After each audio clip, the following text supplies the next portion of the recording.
ശബരിമല സ്വർണ്ണ കവർച്ച കേസിൽ തന്ത്രി കണ്ഠരര് രാജീവരുടെ പങ്ക് സംബന്ധിച്ച് മാറി മറിയുകയാണ് SIT. അറസ്റ്റ് റിപ്പോർട്ടിലും ഹൈക്കോടതിയിലെ റിപ്പോർട്ടിലും വ്യത്യസ്ത നിലപാടുകളാണ് SIT സ്വീകരിച്ചിട്ടുള്ളത്. വിവരങ്ങളുമായി വീണ്ടും ജിജീഷ് കരുണാകരൻ ചേരുന്നുണ്ട്. ജിജീഷ്, ഈ കേസ് അന്വേഷണം തുടങ്ങിയ നാൾ മുതൽ തന്നെ അന്വേഷണം പല ദിശയിലേക്ക് വഴി തിരിച്ചുവിടാനുള്ള ഒരു ഗൂഢശ്രമം നടക്കുന്നുണ്ട്. ഇടയ്ക്ക് ഒരു ഡി മണി വരുന്നു. അത് ഈ കടകംപള്ളി സുരേന്ദ്രന്റെ പേര് ഉയർന്നു കേട്ട സമയത്ത് അല്ലെങ്കിൽ ചോദ്യം ചെയ്യലിന് ശേഷമാണ് ഡി മണിയുടെ പേര് വരുന്നത്. അപ്പോൾ നൈസായിട്ട് ഈ അന്വേഷണം ഡി മണിയിലേക്ക് എത്തുന്നു.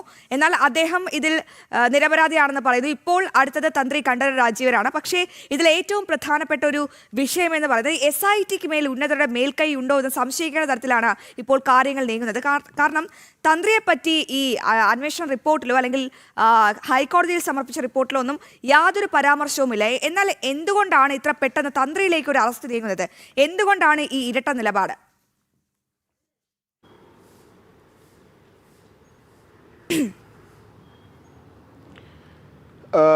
ഇവിടെ അശ്വതി പ്രധാനമായും മനസ്സിലാക്കേണ്ട ഒരു കാര്യം എന്ന് പറയുന്നത് നൽകുന്ന റിപ്പോർട്ടുകളിൽ പോലും വ്യത്യസ്തതയാണ്. അതായത് ഒരു ഘട്ടത്തിൽ ഇതിൽ യാതൊരു തരത്തിലുള്ള പങ്കാളിത്തവും ഇല്ല തന്ത്രിക്ക് എന്ന രീതിയിൽ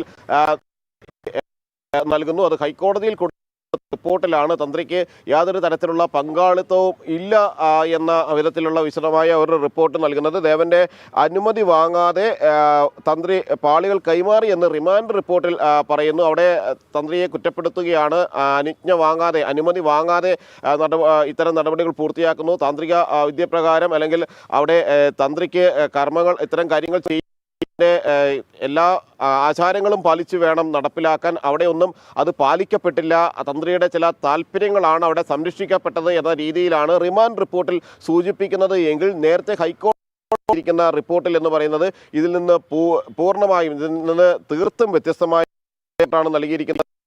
ദേവസ്വം ബോർഡ് തന്ത്രിയുടെ അഭിപ്രായം തേടിയിട്ടില്ല എന്ന കാര്യമാണ് നേരത്തെ നൽകിയിരിക്കുന്ന റിപ്പോർട്ടിൽ സൂചിപ്പിക്കുന്നത്. അതായത് ഒരു ഭാഗത്ത് ഏറ്റവും ഒടുവിൽ അന്വേഷണം മുന്നോട്ട് പോകുന്ന അറസ്റ്റ് ചെയ്യാനും തന്ത്രിക്കെതിരായ കൂടുതൽ തെളിവുകളുണ്ട് എന്ന് വരുത്താനുമുള്ള ഒരു ശ്രമം SITയുടെ ഭാഗത്തുണ്ടാകും.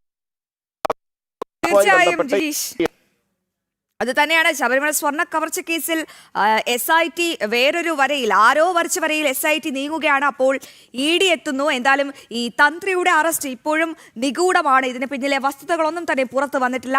എന്തുകൊണ്ടാണ് റിപ്പോർട്ടിൽ പരാമർശിക്കാത്ത ഒരാളെ വളരെ പെട്ടെന്ന് ഒരു അറസ്റ്റിലേക്ക് നീങ്ങുന്നത്? അതടക്കം ചില ഗൂഢലക്ഷ്യങ്ങൾ, ഗൂഢനീക്കങ്ങൾ SITയുടെ മേൽ ഏത് ഉന്നതരാണ് പ്രവർത്തിക്കുന്നത് എന്ന കാര്യത്തിലൊക്കെ ഇനിയും വ്യക്തത വരാനുണ്ട്. എന്തായാലും ഈ റിപ്പോർട്ടിലൊക്കെ വിരുദ്ധമായ കാര്യങ്ങളാണ് SIT ചെയ്യുന്നത്. റിപ്പോർട്ടിൽ പറയുന്ന കാര്യങ്ങളല്ല SIT ചെയ്യുന്നത്.